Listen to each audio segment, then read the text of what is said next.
Hey everybody, what's going on? It's Mr. Hino with Mr. Hino's Lego Robotics. Today's video, I'm bringing back a favorite of mine. It's the Lego Mindstorms EV3 color sorter. It's a great build and project. If you want to see that, stay with me.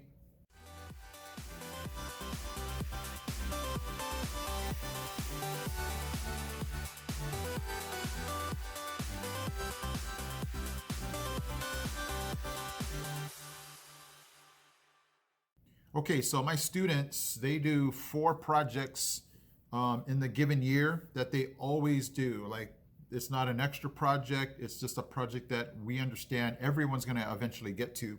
So we start off with the robot arm, then the color sorter. So that'll be the first 2 that we do in the first part of the year. And then we do the puppy and the gyro boy in the second part of the year. Now you guys know my curriculum. We incorporate competitions, other projects like the seesaw, the expansion projects too. But these are the 4 major ones. In fact, if you check your Lego EV3 Mindstorms lid, if you have the education version, those projects are sitting right there. I'll leave a link for you guys for all of those projects in the description. But let's go ahead and go to the color sorter. I leave this on the wall for my students, so if the brick gives that normal, hey, it wants to run the program but nothing's working, I have my students come over here and just check that everything is plugged into the right ports. So that touch sensor is going to 1, that color sensor is going to 3, the large motor is in port D, and then the medium motor that flips out the colored pieces is going into A. So if you're having any issues, just check your cables.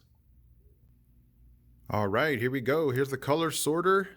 It's a really cool build, and we're gonna go ahead and get it started. What I just love about this, my students love it too, is when you scan these pieces in here, it totally makes the kids feel like they're at the grocery store just scanning in items. But anyway, let's check this thing out.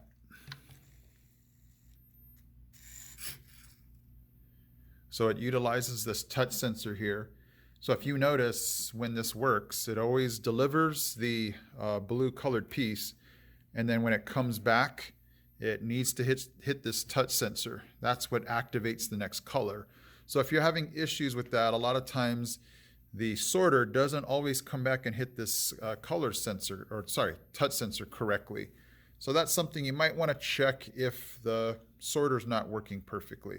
But let's go ahead and scan these pieces in. Something you have to also be careful of is you have to make sure it doesn't pick up your fingers when you scan this. A lot of times it will scan your finger as red instead of the actual color. So I usually just have my students put it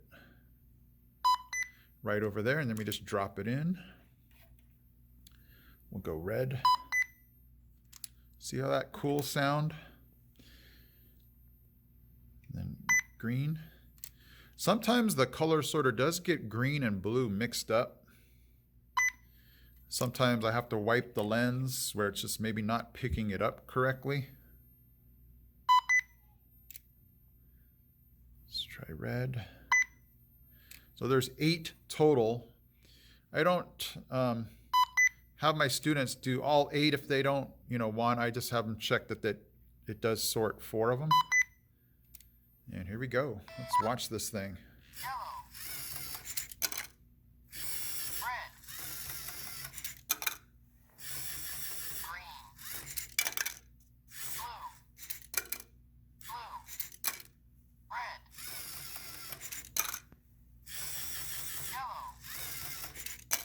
Perfect. Green. Check that out. Love this robot. Sorts all of them into the correct color. So again, it works again by hitting this touch sensor. If you scan them incorrectly, it just knows how far to have the track pull the sorter to deliver that piece. So great build, the Lego Mindstorms EV3 color sorter. Okay guys, so there you have it. The color sorter is just really cool because the students just are amazed when that color sorter hits the touch sensor. It just can deliver all those pieces, and they get an idea of how just beneficial a robot like that could be to sort things out. So we talk about candy, we talk about other things that are colored that robots can, sort and make lives, a little bit more enjoyable and make work less hard.